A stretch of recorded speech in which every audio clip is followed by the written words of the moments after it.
very good morning, everybody, and welcome to the Friday edition of Good Day Grenada. I'm George Grant, thanking you so much for joining us this morning. Wait until you see what's happening here this morning. Yes, thanks for joining us this morning. We got a twisted, warped, mixed up kind of program this morning. But let me tell you, don't you miss a minute of it, because we got some very interesting stuff lined up for you. Stuff that's going to make you think, and which I also hope will inform you, help you to better serve your country, and also have a greater awareness of what's happening in this place. I see that we have a new winner this morning. You know, these guys are very quietly fighting every morning to be there first. Well, this morning we have a new winner, and I extend my congratulations to none other than Mr. John Franco. Mr. Franco, congratulations, sir, and thank you very much. Now that you're there first, spread the word around that everybody else should try and be first. Hey, the more the merrier. And John is sending his blessings to everyone. Anthea has to settle for second place this morning. Hey, don't feel too badly about it, Anthea. You've been doing pretty darn good lately. We're very, very proud of you. Lawrence Kruthoff is saying good morning. I wonder if he's in the race as well. You know, Lawrence joins us fairly often, which we do appreciate, Lawrence. And one of these days, you know, maybe as soon as next week, who knows? You'll be at the top of the list there. Bernard Gilbert saying good morning. Kipling is sending his usual blessings to everybody. And John Franco says, love your show. Yes, John, thank you very much. As a result, I'm going to ask you to spread the word around. Let people know that we're here. And that we're not just your run-of-the-mill social media stream. No. We're people who think. And in my humble estimation, people who do have the best interest of this country at heart. So spread the word around. I suspect that for the time being, we will continue to be in the minority, but that's okay. That's okay. You know, I remember when I first got into broadcasting 45 years or so ago. I was concerned. I was in Canada, and in Canada, ratings are a big thing.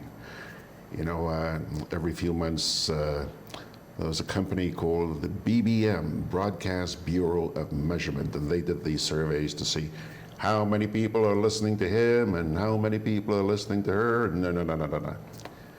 Well, I was concerned that a lot of people might not listen to me. Come on, I mean, this is in Canada. I'm just a little boy from a tiny little speck down there in the Caribbean. And one day I ran into a gentleman by the name of Gordon Sinclair. Gordon is now deceased, but he was one of the best known Canadian broadcasters ever. And we were sitting around at a cocktail party one day talking, and I told him about my concerns, and he said to me, you know, George,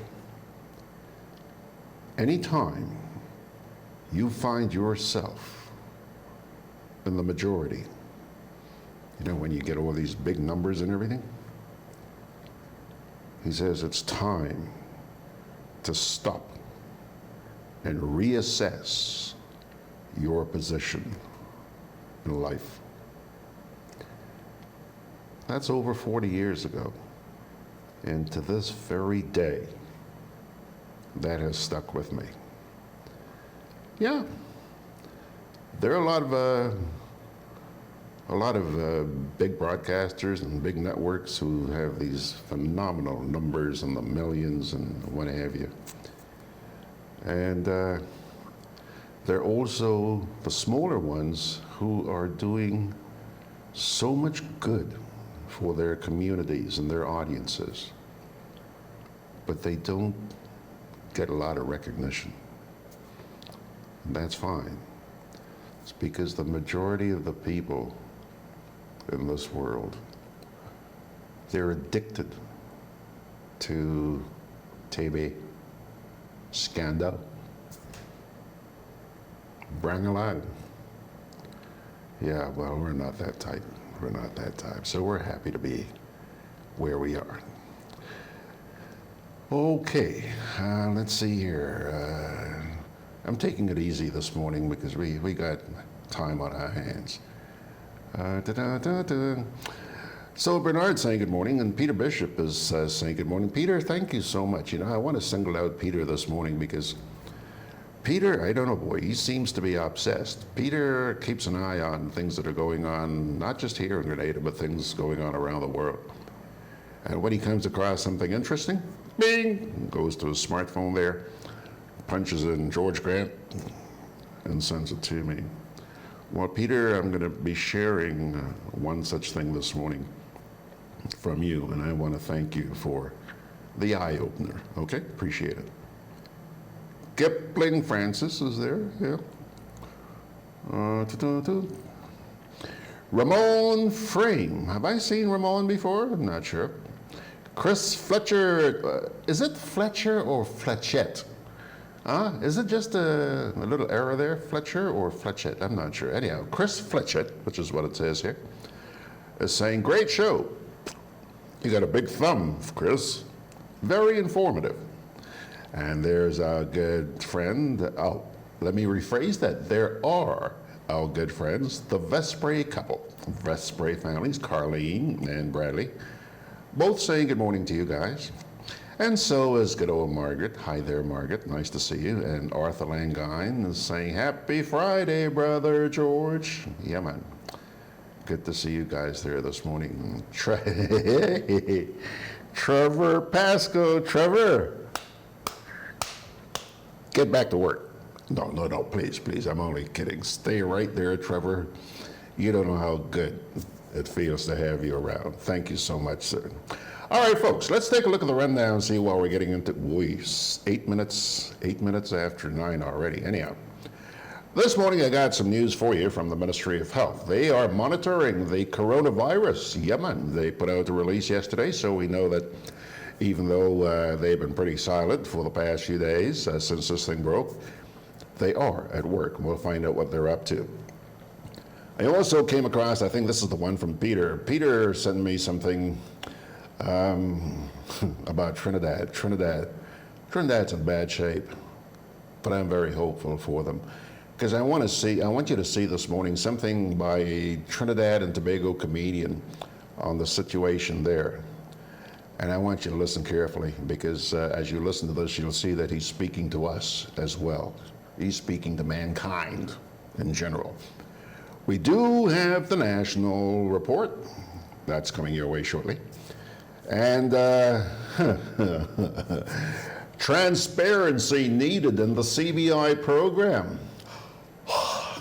Sigh. Yeah. Some information coming out of St. Vincent. We'll tell you about that in just a wee bit. And then I'm sure many of you heard this week that one of our hoteliers, Leo Garbutt, has won the Hotelier of the Year award. And to pay tribute or, celebrate with the guy, they put together a beautiful little video, beautiful stuff. We're going to share that with you. And we're going to wrap it up this morning, just before our inspirational, with a story from a former Commissioner of Police. He's talking about the hazard that's being created at the Maurice Bishop International Airport, removing fire tenders from the airport to help in fighting blazes elsewhere around the country. That thing could have a lot of consequences, So that's your rundown. I keep forgetting to do this. Look, it's there now, okay? I was supposed to put that up while I was reading the rundown for you.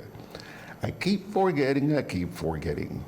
And I wouldn't be surprised if one of these days Mags jumps on my back and beats the daylights out of me. George, keep your eyes on. Get right back. Yeah. Well, anyhow, there you see the rundown. Claude Putnam is saying good morning to you guys. He said, I had a problem getting the program last night. Oh, did you? I hope you got that resolved. And hello there, Lennox, Mr. Lennox John.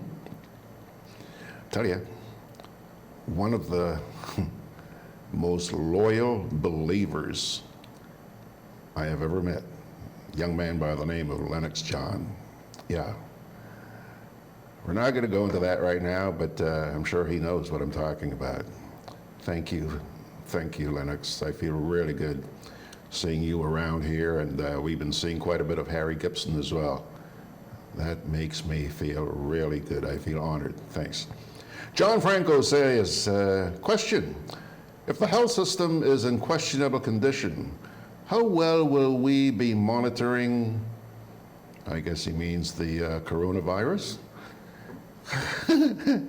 Wait until you hear the piece I'm going to read, okay? Wait until you hear the piece I'm going to read. And then Sharon Roberts, you're kind of late this morning, Sharon, but nice to see you, my dear friend. I hope you're feeling in tip-top shape this morning. By the way, if you look on Facebook, you'll see what Grand Dance looked like this morning from our friend Marcel Toussaint. Girl, I'm not sure what the temperature is like, but the water is like it was when we were hanging out there. It's really, really calmed down, like a swimming pool. Take a look this morning. Marcel did put up some stuff there. Okay, so let me see now. Where are we? The Ministry of Health is closely monitoring developments related to reported cases of novel coronavirus, also being called 2019-NCOV, which originates in a place called Wuhan in China. The ministry notes that based on indications from the World Health Organization, that the Caribbean is at a very low risk at this time. There is absolutely no cause for alarm in Grenada, so says the release. However, the situation warrants close attention and an evidence-based response.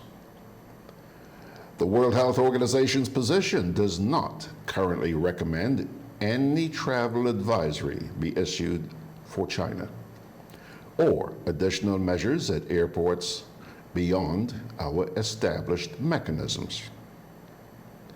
Acting Chief Medical Officer Dr. Francis Martin told the GIS that given the fact that there is clear evidence of human-to-human transmission, persons should increase their level of hand and cough hygiene, meaning wash your hands more thoroughly and frequently, and to use recommended techniques when coughing. Go away. Yes, there we go. Importantly, however, the CMO added that there have been no reported cases of infection in our region, and he reassures the public that the Ministry of Health will continue to consult with its international and regional partners, including the Pan American Health Organization and the Caribbean Public Health Agency, in preparation for an evidence-based response in Grenada. Okay? Beep beep yourself. Don't interrupt me. This to us is very important because we believe that our approach to this new virus must be careful and systematic, he explained. Meanwhile, on Wednesday, January 22nd, Grenada participated in an international online meeting where further updates were provided on novel coronavirus. Following the meeting, the ministry took the decision to activate its surveillance task force and appropriately increase surveillance at all ports of entry. They also issued a health tip here They said that your best defense is a good offense. So, always practice general infection control measures, such as frequent hand washing with soap and water, or an alcohol-based sanitizer. Okay? Now, here are a few things you need to know about the coronavirus. 1, it is spread by coughing and sneezing. 2, the symptoms are fever, chest pain, chills, rapid heartbeat, breathing difficulties, pneumonia, kidney failure, headache, sore throat, cough, and shortness of breath. Okay, you got any of those? Have a little chat with your doctor. Okay? All right. Before I move on, let me get back here. Enid says, good morning, everyone. Yes, me too. I thought you didn't have...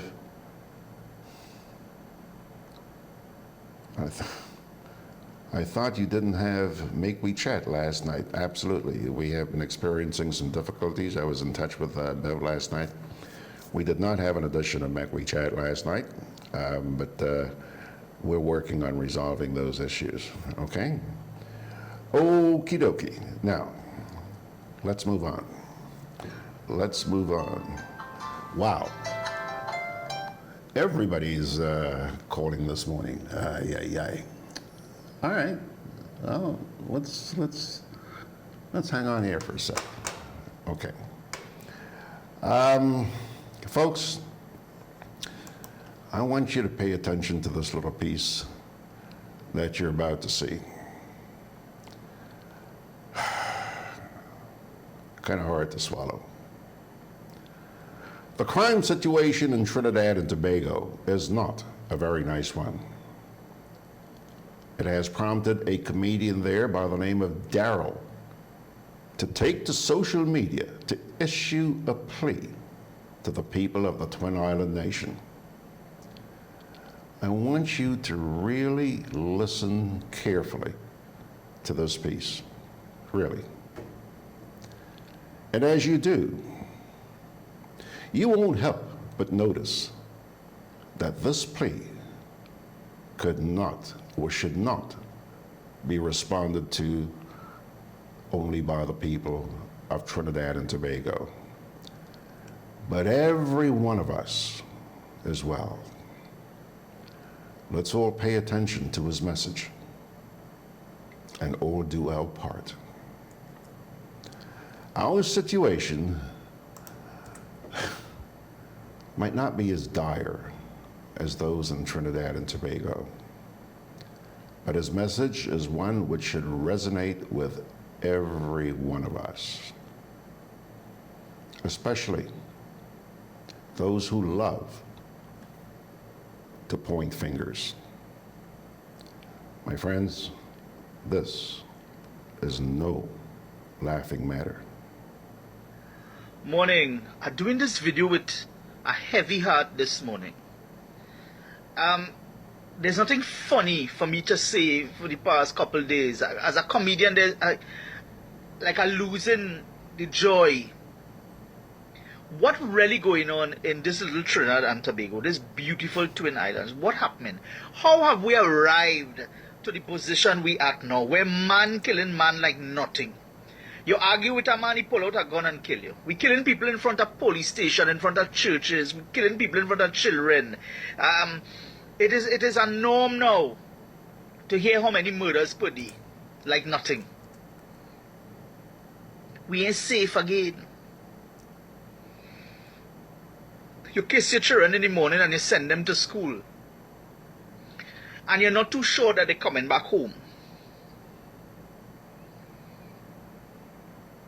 No respect again for elders. We roughing up with elders. We treated them all how we robbing them. We thieving from them. No respect for honest businessmen who trying and taking loans to start business. We robbing everybody now. They're busting because we robbing them. The honest man can't make a living again, even if he poor and he trying to even work taxi and he on the road. We robbing them. We've reached the position that Trinidad and Tobago in chaos. And no answers. Because if politicians had the answers, it would have been fixed.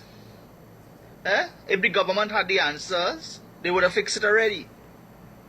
If the church had the answer, they would have fixed it already. If we had the answers, we would have fixed it.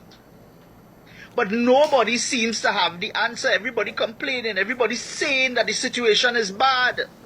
And yet nobody has the answer. I couldn't sleep last night, I lie down and I turning and twisting and I thinking about this child from Northeastern College that we buried yesterday. What really going on? What is happening? I could send my child to school and he would not come home then. People fearful. And everybody pointing fingers and blaming one another. Listen to me. Everybody pointing fingers and blaming one another. When the real problem is you and me. Me and you. We are to blame. You see, we are failures. All of us. Watch yourself in the mirror and tell yourself you're a failure. You're a failure as a father. You're a failure as a parent, as a mother. You're a failure as a teacher. You're a failure as a politician, as a pastor, as a villager, as a neighbor, as a church member. We fail. We are failures because we fail to love. We fail to stand up for the right thing. We fail. We are failures because we know the truth and we don't stand up for it. And that is why my country going to hell. My true little twin island that's supposed to be the best in the Caribbean. People afraid to come here on holidays again because we don't know how to control we blast itself. You see, them little bandits was children, All them bandits that running on people now and shooting people and killing people. Them was children, and we failed them because we did not instill in them the values and the truth and the righteousness and what to stand up for. So now we reaping because we fail. The Bible says, if my people humble themselves and call on God, He's going to heal the land, Trinidad and Tobago. One more hope we have is to start to love and pray. Hold your children on a morning and pray with your children. Tell your children you love them.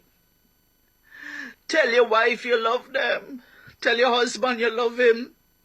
Reach out to a neighbor. Stop throwing a blind eye. Trinidad and Tobago, stop throwing a blind eye and reach out and love your neighbor.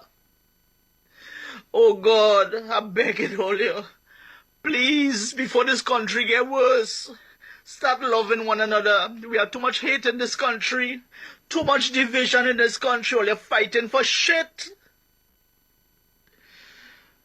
How did we get here? We get here because all you stop loving people.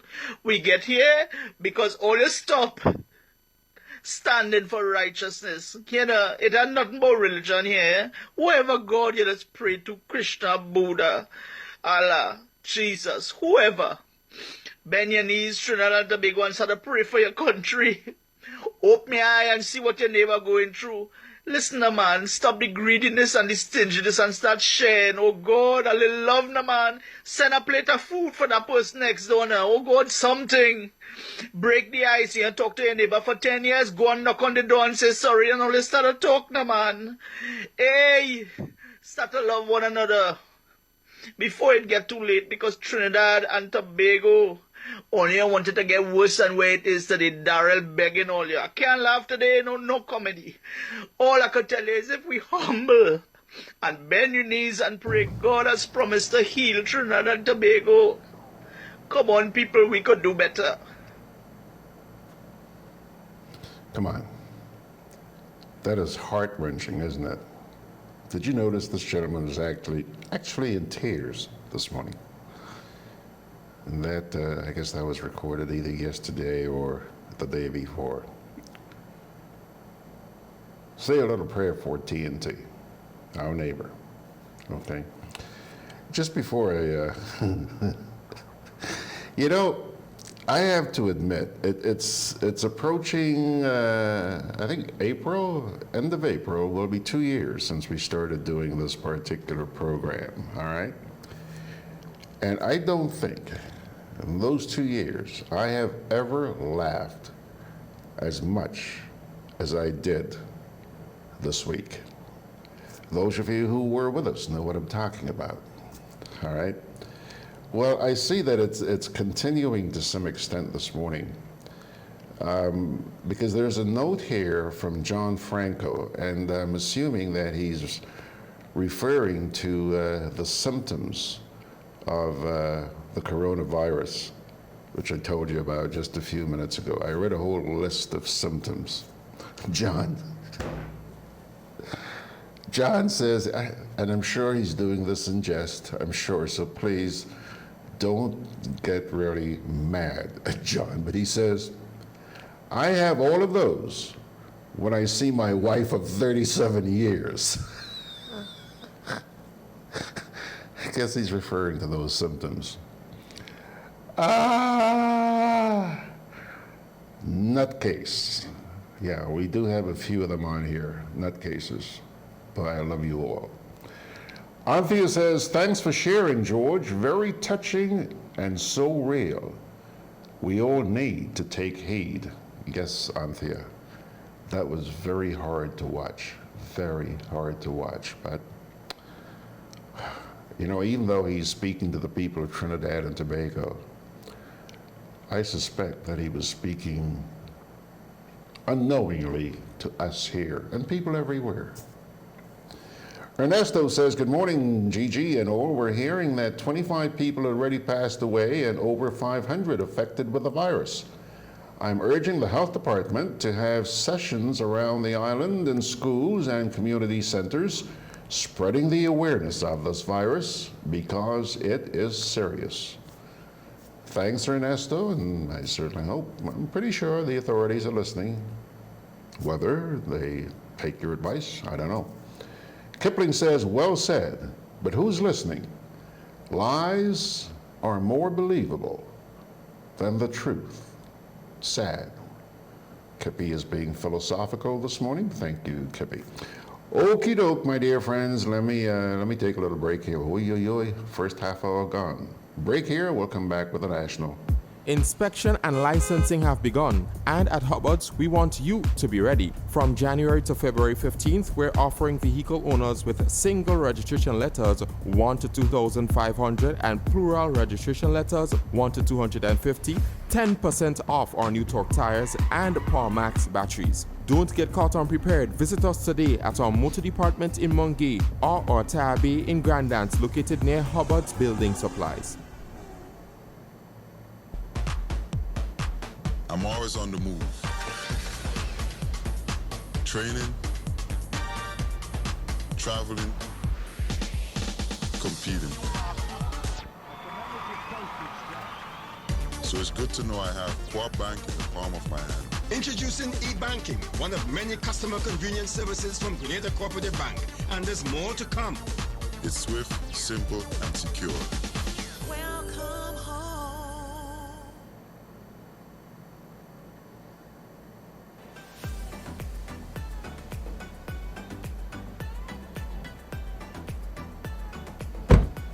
One more for the road. Look, I find you had a little too much to drink, you know. Let me drive. Nah, man, I good. Alcohol causes drowsiness, slow response time, distorted vision, impaired decision-making, blackouts, decreased coordination. Drinking water does not make you less drunk. Never drink and drive.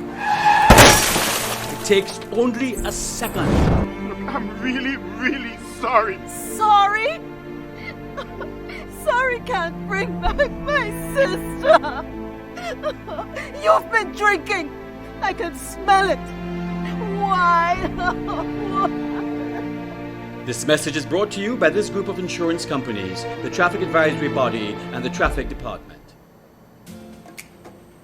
Juve chocolates, cocoa nibs, and cocoa balls from Diamond Estate Grenada are now available at Amazon.com, Amazon.ca, Amazon.co.uk, and GrenadaMarket.com. Try the sensational touch of nutmeg and a touch of ginger chocolates, 75% dark and rich, 100% pure cocoa, and their 60% dark and sweet chocolate bars today. Amazon Prime members enjoy free shipping on these orders in the USA, Canada, and Europe. GrenadaMarket.com. When you can't come to the island, the products of the island will come to you.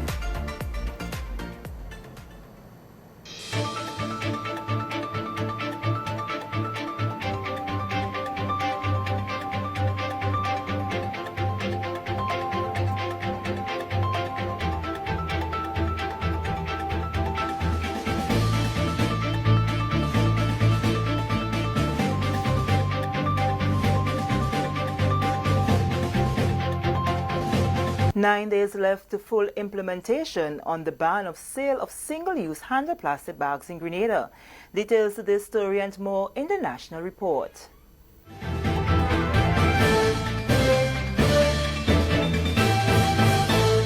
With the details to the news for Thursday, January 23, 2020, I am Sherry Noel. Communications specialist with the World Bank, Richard Beadle, who is presently in Grenada on assignment with the Ministry of Climate Resilience as it relates to the February 1st ban on the use of single-use handle plastic bags, says Grenada is ahead of its CARICOM counterparts in this very important initiative. Beadle made the comments during an interview on GIS Spice Morning Show Thursday. February 2019 involved phase 1 of the process with the ban on importation and local manufacturing of single-use plastic shopping bags with handles. A 10-month interval then followed to allow for depletion of stocks on island. Phase 2 began in December 2019 with a ban on the sale or offer for sale of single-use plastic shopping bags with handles. Now that the third phase is about to unfold, persons shall not offer for sale any food item in or with a single-use plastic shopping bag with handle. Certainly, I think Grenada is ahead of what is happening in the Eastern Caribbean in general because of this really aggressive and progressive move to curb the potential of plastic pollution affecting Pure Grenada, so affecting the Pure Grenada brand. And I believe, my focus is strictly with the public education aspect of it. Assisting the ministry in reaching out to the public and getting that groundswell of support. Mr. Beadle says there are a number of Grenadians who from different strata of society who have always clamored for the ban of single-use plastic due to unsightly littering. There have been many individual environmental activists or just people who understand what's going on, who believe that this is just the right thing to do at the right time. And so they're in full of support. A week ago, just an unofficial survey, walking into supermarkets, asking the cashiers and point of sale clerks, assessed about a 50-50 voluntary compliance with Grenadian shoppers, deciding to carry their own durable, reusable shopping bags or boxes, suitcases, or whatever they can find. People are volunteering to do it because the truth is it's not so difficult to do. The ministry, he says, is trying to keep in step with what is good for sustainable development. The big question, however, is if there are still single-use handle bags plastic in stock. Ernie James, attached to the Ministry of Trade, says the compliance with the legislation will have to be upkept. We as the Ministry of Trade and then Climate Resilience, we've been having discussion on that matter because we are aware that there may be one or two suppliers out there with some level of stock on hand. And this is a decision that we haven't come up with, but we know that the legislation states that the first, you cannot sell or offer for sale any plastic bag with handle bags. Single-use handle plastic bags, he says, was widely used and the import was more than 50% of the single-use handle plastic bags imported in the country. James says with the effective rollout of the ban on importation And now the ban on single-use handle plastics as of February 1st. The next step is the ban on importation of certain plastic utensils as of March 1st, 2020. From the 1st of March, we will have the ban on the importation of other products, like non-biodegradable products. For example, the plastic straws, the disposable plastic plates and cups and things. So this will come into effect from the 1st of March. The government, he says, is doing its part to come up with legislation to put structures in place to prevent items that are destructive to the environment in an excellent phase-out plan. Moving along, NAWASA's General Manager Christopher Husbands, while addressing residents of Moligny on Tuesday evening, informed them that his team has been monitoring the land slippage and are putting systems in place to ensure minimal disruption of water supply. Mr. Husbands reassured residents that there is no indication at this moment that there are leaking pipes in the area. If we had a leak of the quantum to cause this whole area to move like that, there would be no water south of here. You understand me? The size of the movement that's taking place there, the gravity of the situation, had it been an issue that was basically caused by NAWASA, we won't get water downstream. But we have taken steps before, because if we lose in water, we don't want to lose water. So we haven't ignored it. We have taken the necessary steps, and we will be continuing to monitor it, because at some point, as the structure supporting the pipe is eroded, the pipe is going to start to leak, So I don't want you to go up there next week and see the pipe leaking and say, oh God, I didn't go to you, but I had the answer already, Because the pipe is going to start to leak as the support beneath it erodes. And once it starts to leak, we are going to have to switch to the new line we're putting up. The NAWASA General Manager says over the last 2 months, his team has been constantly monitoring the area. On Friday, he says there is a planned water supply interruption to facilitate connection of the temporary bypass of the main water supply. That is to connect the temporary bypass we have now to the main line. Again, just trying to be proactive and to reduce downtime when the main line is affected. There has been a secondary fracture that's developed about 10 feet from the wall, which clearly is going to affect the pipe this time. While we were safe in the first run, now where you see the secondary line of fracture, we're clearly going to be affected with that one. So we don't want to complete the entire pipeline until we show exactly where the slide is going to take place of significance, because we don't want to put pipe in there and then the slide goes back further than we think it will, and the pipe that we put as a bypass also gets affected. So that's why you will see the pipes on the side, the pipes on the site already, and we're doing as much mobilization as we think judgmentally is prudent. The topography of the new route is not as favorable as this. We're going to have to go over a hill, get into Mount Morris, which means we're going to have to increase the pressure on the line, but we have to ensure that we don't affect the people on the low-lying areas in Bushiju and Grenville, etc. So we're going to have some adjustments to make on the network to make sure we can meet all the requirements. As a result, Mr. Husband says the following areas will be affected: Happy Hill, Moligny, Fontenoy, Cherry Hill, Grand Mall, River Road, and surrounding areas. Residents are encouraged to store water in clean covered containers, representing 35 gallons of water per person for a minimum of 3 days. Moving along, the 11 finalists to challenge reigning Independence monarch Sean Niles on Saturday, January 25th, 8 p.m. at the Surtees bus terminal, now know the order in which they will be appearing in the much-anticipated final of the event. On Tuesday, the Calypsonians dipped for positions at the Grenada Trade Center Annex. Senior Cultural Officer in the Ministry of Culture, Adrian Mark, conducted the draw for order of appearance. Coming in first, Nivian Cox. Second, Samantha Dixon. Third, Peter Austin. Fourth, Edinson Francis. Fifth, Antonia Simon. Sixth, Sean Niles. Seventh, Denson Lewis. Eighth, Philande Jeffrey. Ninth, O'Neill Finley. 10th, Christopher David. 11th, Kelly Klein. And last but not least, Keturah Judge. The final of the competition will be carried live via GIS Channel 22 and on our Facebook page from 8 p.m. This is the National Report. More news after the break. 8 p.m. sharp. 8 p.m. sharp. Saturday, January 25th at the Sutters Bus Terminal. It's the final of the National Celebrations Committee Independence Calypso Monarch Competition 2020. 11 artists have been selected to challenge the reigning monarch, Sean Nas, the Sour Support.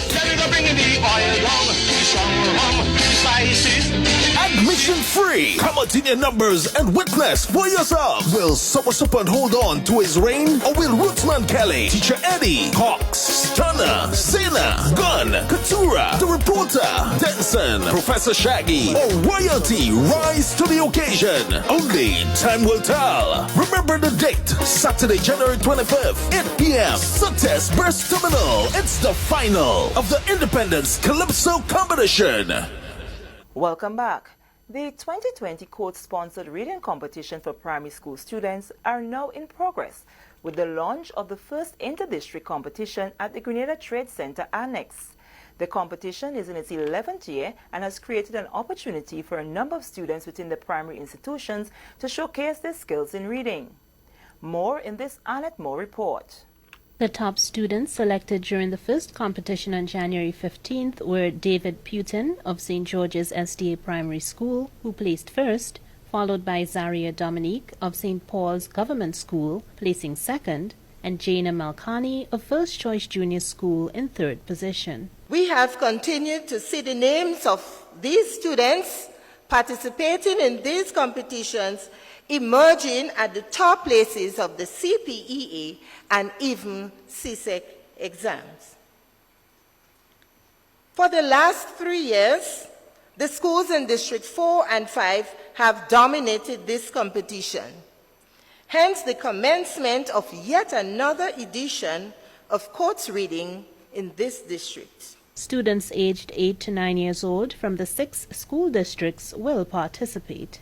District 1, Carriacou, District 2, St. Patrick's, District 3, St. Andrews, District 4 and 5, St. George's, and District 6, St. John's. Of the 10 prior competitions held, Grenada won the OECS Courts Unicomma Reading Competition twice, including winning the inaugural competition. Deputy Chief Education Officer for Curriculum in the Ministry of Education, Dr. Cheryl Barnaby Bishop, highlighted the importance of reading. I'm always excited, I'm always elated when there is something taking place in reading.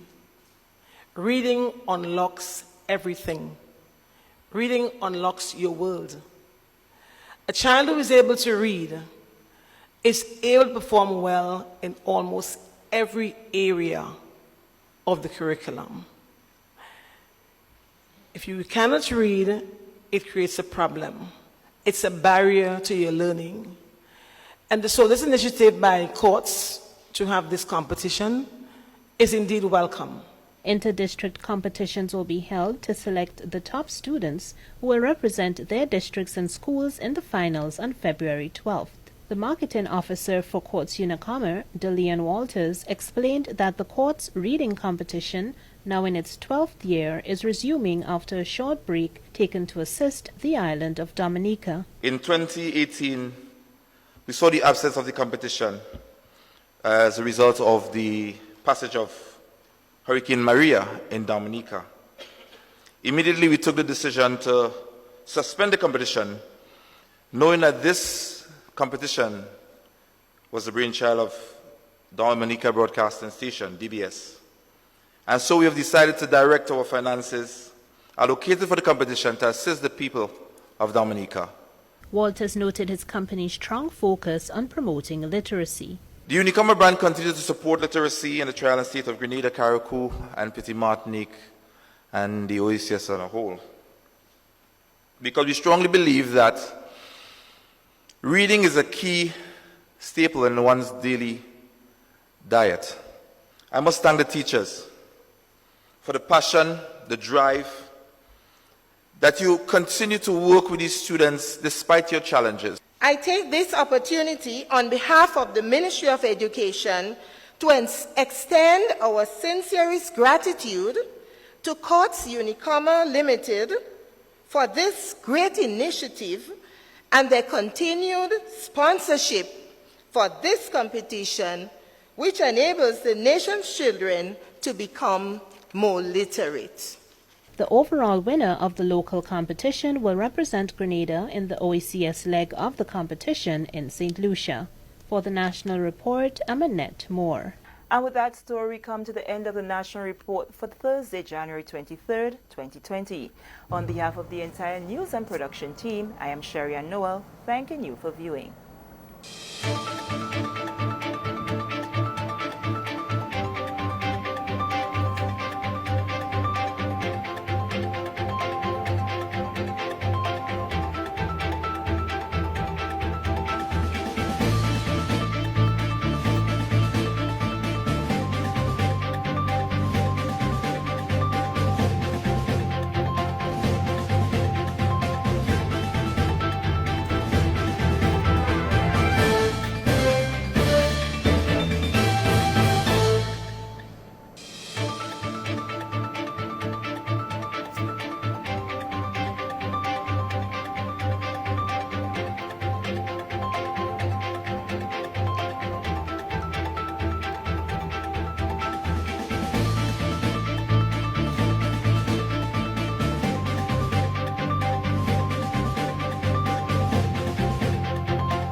Alrighty, folks, there you have it. That was last night's edition of the National Report from the GIS.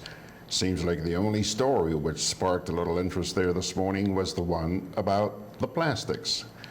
Folks, let me say this. I'm going to read a couple of comments here. But first of all, let me say this.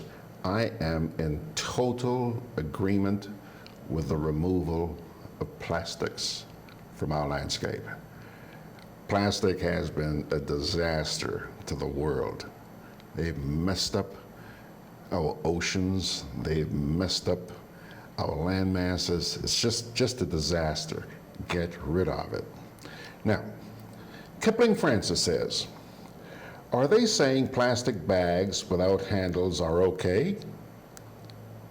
Or do I get it wrong? I have also asked the same question. Kipling also asked the same question, which I believe is really legitimate. I do my grocery shopping at Foodland downtown.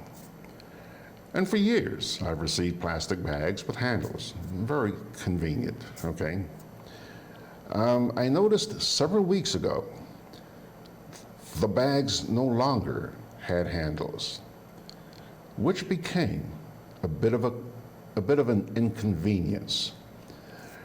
One day, a few weeks ago, did my shopping, you're walking back to the bus terminus, and you're trying to grab these bags without handles.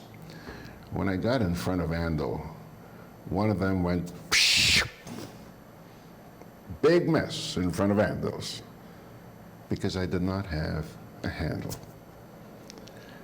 That really annoyed me to the point where I thought, hey, I got to try some other supermarket.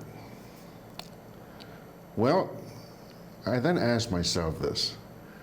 If they're going to remove these plastic bags, the supermarkets have obviously invested in providing you with plastic bags. It's a convenience, okay? You're removing them. Fine, great, thumbs up, pat on the back. Why couldn't the investment made in plastic bags be made in bags made from some other material, some other product, paper, whatever? I don't know, something that's less harmful to the environment. That would be a convenience to your customers, even if you have to charge 10 cents, 15 cents, 25 cents, what, $1? I don't know, charge. It just seems to me that this is not being equitably done. The removal of plastics is being made to be an inconvenience when I really don't think it needs to be. Just asking, just curious. Anyhow, Susan Clark here is responding to Kipling by saying, it's a bit of an issue as we're trying to remove all plastic bags from shops, and they're breaking down and entering our food chain. Hopefully, this loophole will be closed very soon. Hashtag less plastic, hashtag more oceanless plastic. Agreed. Let's get rid of the plastic. Let's get rid of the plastics. Why couldn't you have replaced the plastics if you really care about the convenience of your customers? Give them something else. Okay, moving right along. Christopher Penny Jones, Russell Abraham, Nadia Tonga, Philip Thomas, Beverly Steele, Ricardo Keynes Douglas, Susan Clark, Kennedy Phillip, Ramrod, Isaac Opie Joseph. Hey, they're all there, most of them incognito, but we know that you're there. Now, folks, for those of you who are so interested in the CBI program, we're going to show you a little piece here which I think will raise some eyebrows. Despite the many pleas by the general public for transparency on Grenada's Citizenship by Investment program, our cries have gone unheard, which obviously raises a few eyebrows. Let me begin by thanking Peter Bishop for sharing this video from an organization in St. Vincent called Vinci Promos and Marketing. This is a clip of the island's finance minister, Camilo Gonzalez, as he delved into the economic shortcomings of the Citizenship by Investment program, and this took place during a debate of the 2020 estimates of the House of Assembly in St. Vincent and the Grenadines. Check this out. The Honourable Member for Central Kingston once again tried to, well, he staked out a stronger ground than the Honourable Leader of the Opposition on citizenship by investment. And he cited Grenada, Antigua, St. Kitts, as is his wont. And we will go over that over and over again. I start by saying this government will never sell the passport of a Vincentian. We start with that point. But the Honourable Member for Central Kingston, ignoring, as the Honourable Prime Minister pointed out, the existence, for example, in Grenada of a medical school providing 25% of their GDP, and ignoring, as I mentioned, the 5,000 and 4,000 hotel rooms in those islands so they can take advantage of the upswings in tourism. Ignoring those, he said, I wrote it down, that they are spending their money, their CIP money, on activities that give return. Productive activities. I just looked up while he was speaking, and the reason I appreciate the Antigua and Barbuda CIP program is that they have good reporting online. You can see they put out every 6 months. So I looked at the CIP 6-month report for January to June of 2019. And they say, who came to Antigua to buy a passport?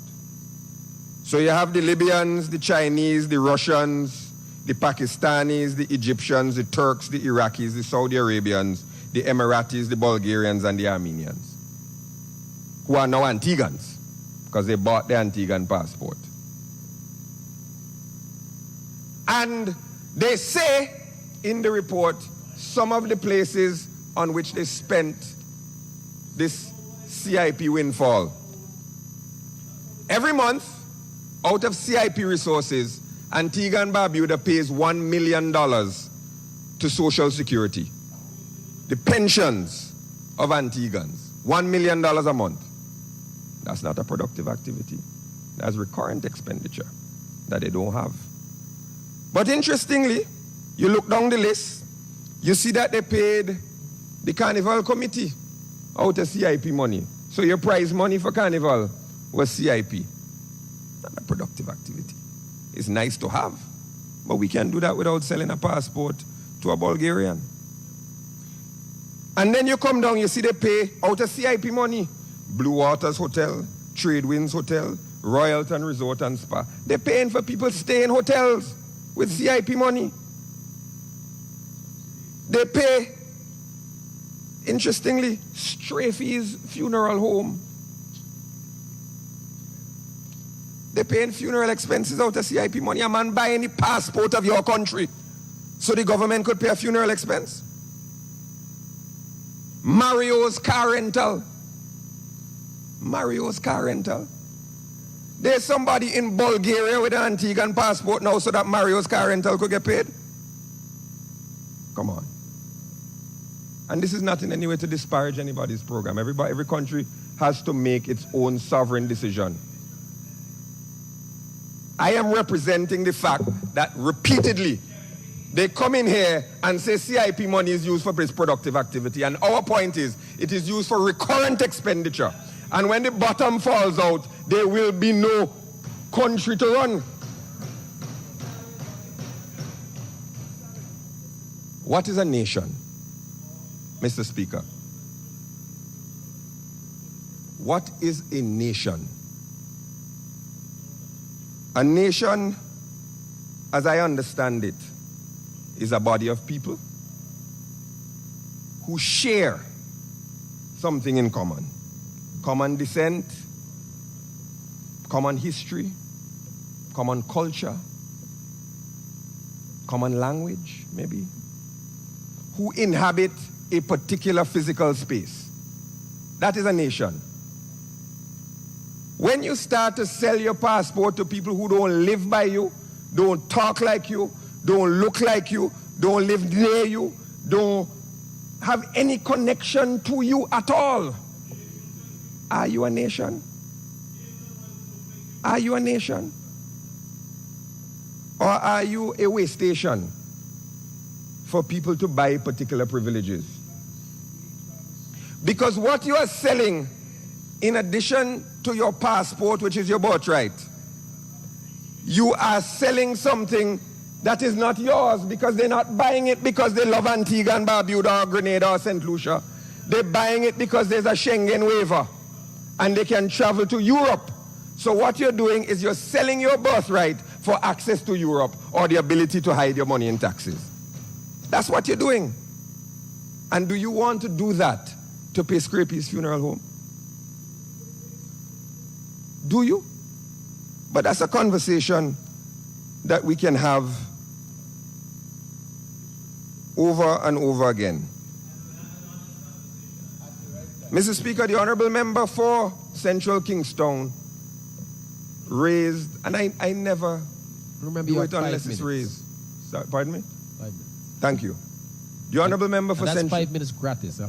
The Honourable Member for Central Kingstown raised the issue of Is that 2 minutes? the year 2001. And he quoted approvingly some data from 2001 about the size of their debt. He didn't mention the GDP, so he didn't mention the debt in proportion to GDP. But he raised the issue of 2001. And I'm always glad when the opposition aligns itself with the year 2001. Because sometimes when we raise it, they say, oh God, that's 20 years ago, you're still talking about them things before. So I'm glad when it is raised In this budget, expenditure on health is $105.6 million. In 2001, it was $50.6 million after you take out the medical school, the School of Nursing, which was part of the Ministry of Health.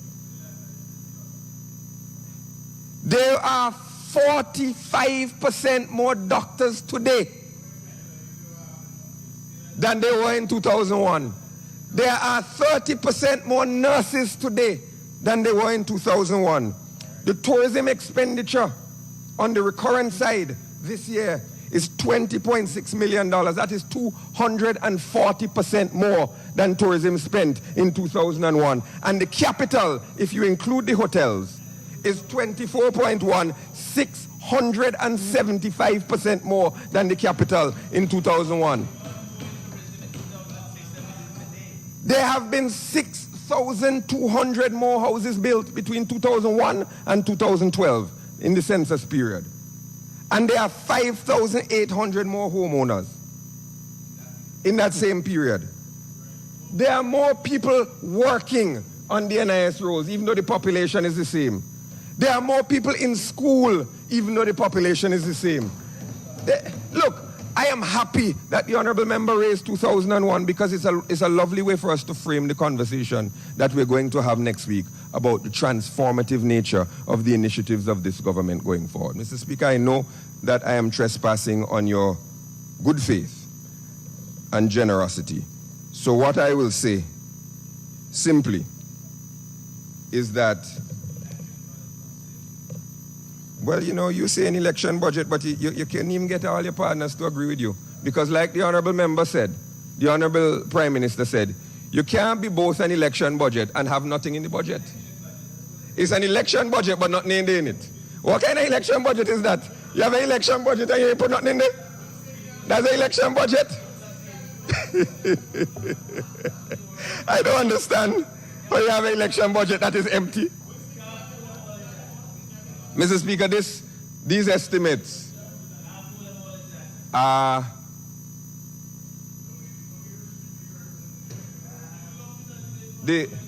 only the rich people. You know, Prime Minister, you may remember William Safire, the commentator, the conservative commentator and author. He worked for Agnew, vice president, in the late 60s and early 70s. And he coined a phrase, the Honorable Speaker probably is familiar with it too, the nattering nabobs of negativity. Class of people who always say no, no, no, no, no, no, no, no, no, no, no, can't be done, couldn't be done. This budget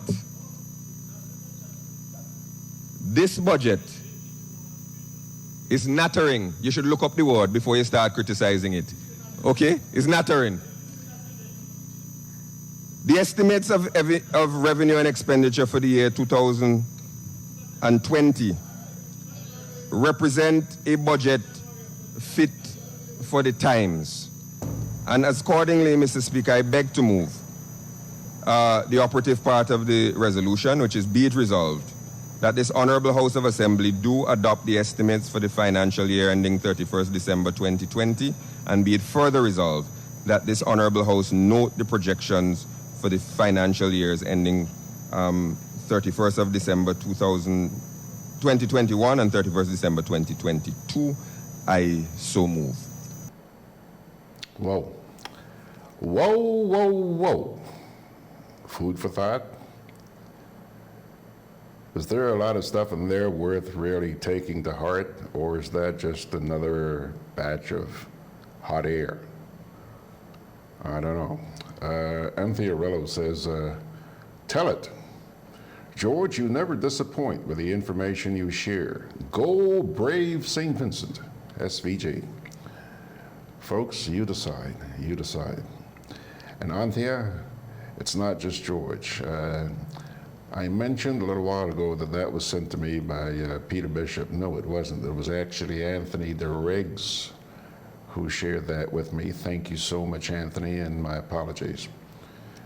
Ernesto says, in my opinion, I think the CBI should be abandoned. because we can't see the benefits of it in our economy. How many monies accumulated in a year from the program since it was started?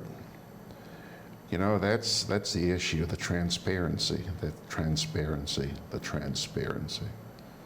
Everything's just being kept from us in the dark.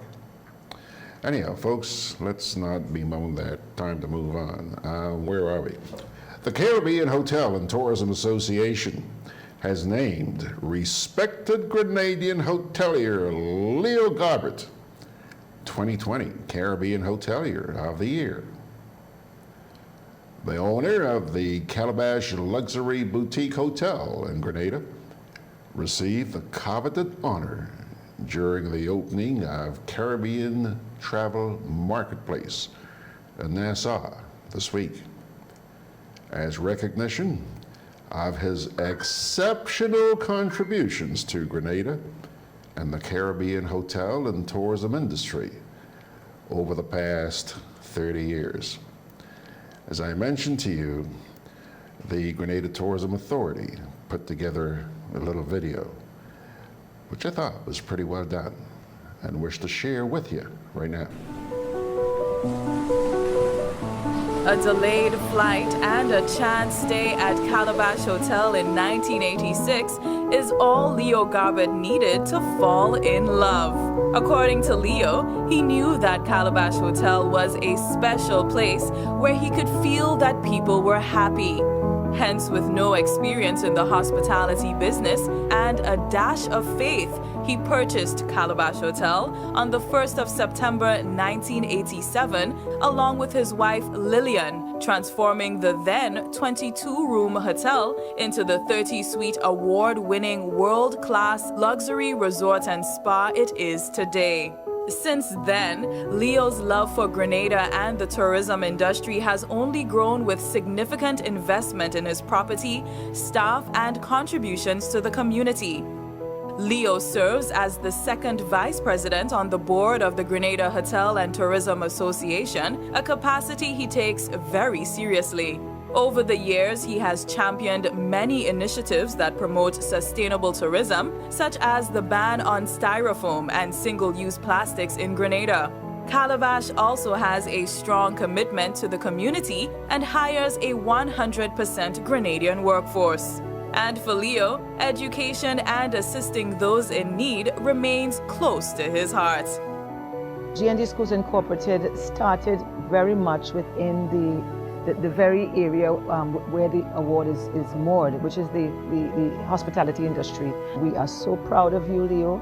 We are so pleased that you belong to us at GND Schools, and we want to wish you all the best and that you truly enjoy the accolade that you've got. You're just certifying what we knew already, that he is indeed the greatest Caribbean hotelier for this year. Leo Garbutt has been involved in the hospitality and tourism industry in Grenada for over 30 years. His passion for the destination, the Caribbean region, and tourism and hospitality is highlighted through his various accomplishments. His commitment to excellence has seen the continuous improvement of his hotel products and service over the years, bringing the hotel to the point of being #1 in the Caribbean and #13 in the world. Calabash was also invited into the Elite Virtuoso and Fine Hotels and Resorts programs, as well as the prestigious Relais and Chateau Group. Calabash's worldwide recognition has significantly raised Grenada's international profile as a top-class tourist destination. I'm moved by the hotel receiving this award. I'm also recognize him as someone who was, as a Grenadian, who has given yeoman service to the country. So I want to congratulate him and his entire family for the level of service and promotion that's given this country over the years. Well, I will be congratulating Mr. Garbutt about this for many years to come, because I think he's really worked hard to get here. I know what he's invested in this property, both with his time and his energy.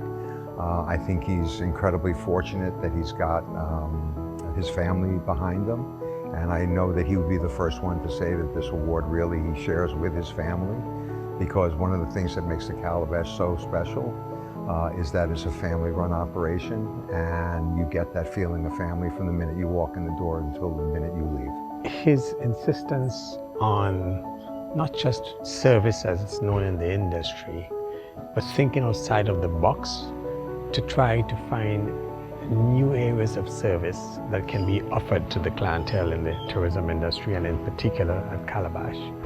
When it comes to his own team at Calabash, he is dedicated to ensuring that they are well taken care of at work and are genuinely happy in their roles. He treats all staff and guests as if they are extended members of his family, and the hotel is their home away from home. The place is a quiet place, quiet environment, you know, it's just peaceful to work. He's a dedicated person, and he means well for the development, not only for his personal hotel, but the hotel industry in Grenada. Leo Garbutt continues to pour his heart and soul into his beloved Calabash, and his legacy will continue through his daughters Adele and Beth and niece Hannah. He is also committed to sharing his expertise gained over the years and giving back to his country through education. We salute Mr. Leo Garbutt as Caribbean Hotelier of the Year. Mr. Garbutt and your team, you have done excellently. You have done well in your pursuit of preservation of the environment. And you have done well for the Grenadian people. And I salute you on this award.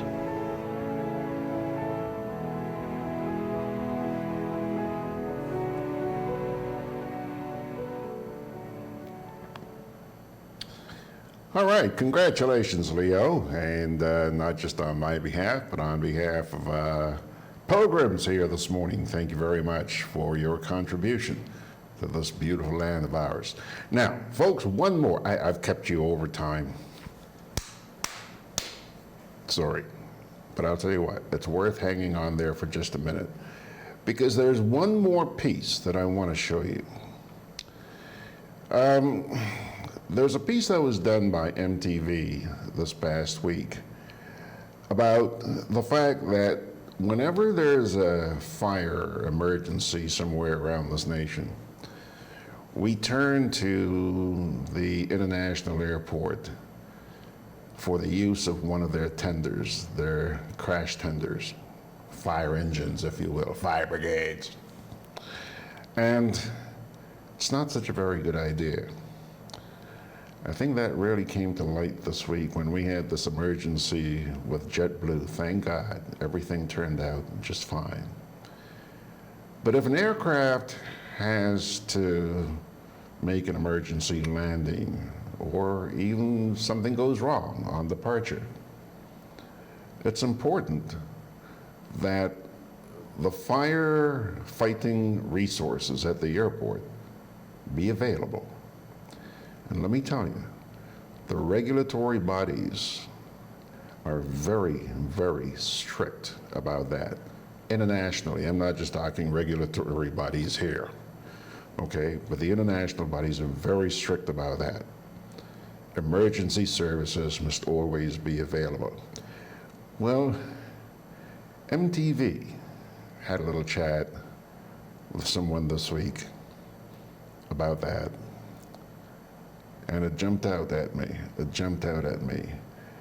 Because what if that JetBlue flight had a disastrous landing at the airport here while there was a fire taking place somewhere else, St. George's or wherever? What would have happened? Watch this.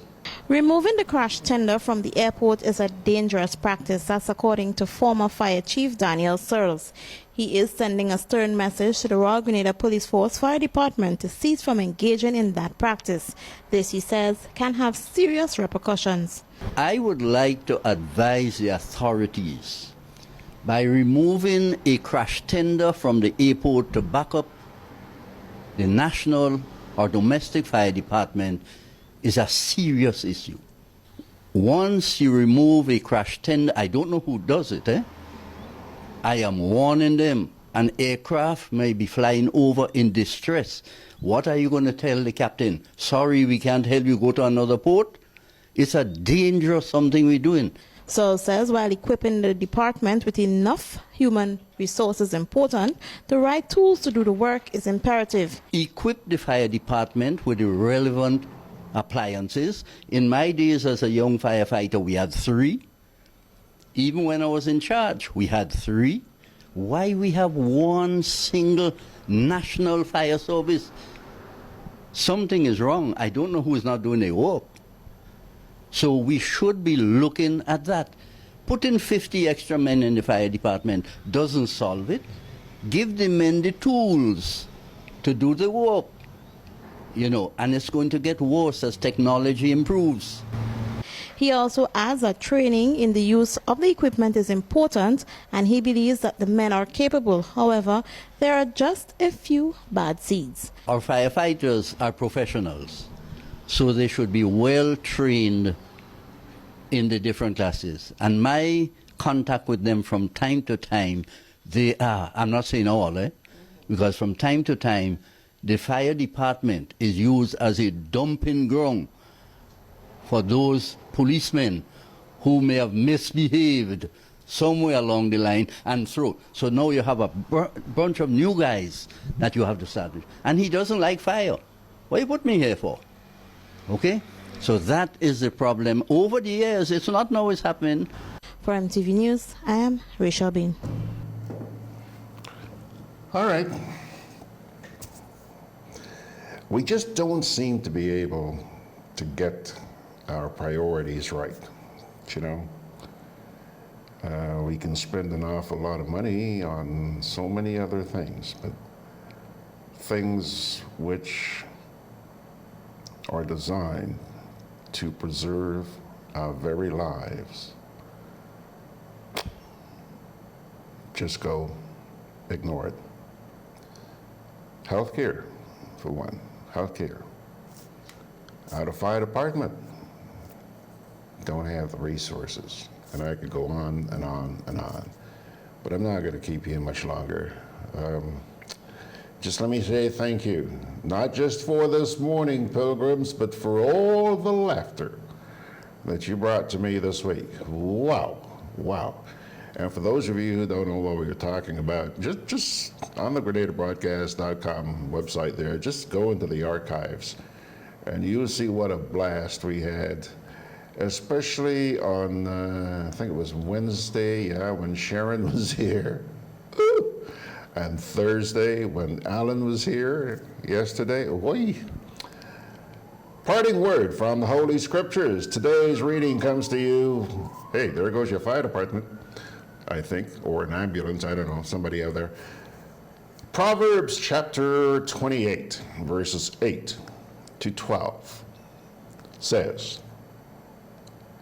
"Whoever increases wealth by taking interest or profit from the poor amasses it for another who will be kind to the poor. If anyone turns a deaf ear to my instruction, even their prayers are detestable. Whoever leads the upright along an evil path will fall into their own trap, but the blameless will receive a good inheritance. The rich are wise in their own eyes. One who is poor and discerning sees how deluded they are. When the righteous triumph, there is great elation. But when the wicked rise to power, people go into hiding. Whoever conceals their sins does not prosper, but the one who confesses and renounces them finds mercy." Proverbs 28, 8 to 12.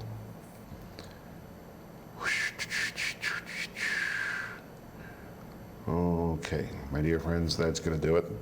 It's been a great week. Thank you so much for being a part of it and for making it what it was.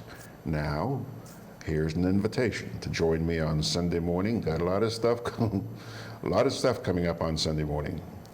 And if you're not able to make it, always check it out on YouTube, check it out on Facebook, check it out on Grenada Broadcast. And we also look forward to seeing you again next week, next Monday morning. Until then, may God be merciful to you and bless you. So long.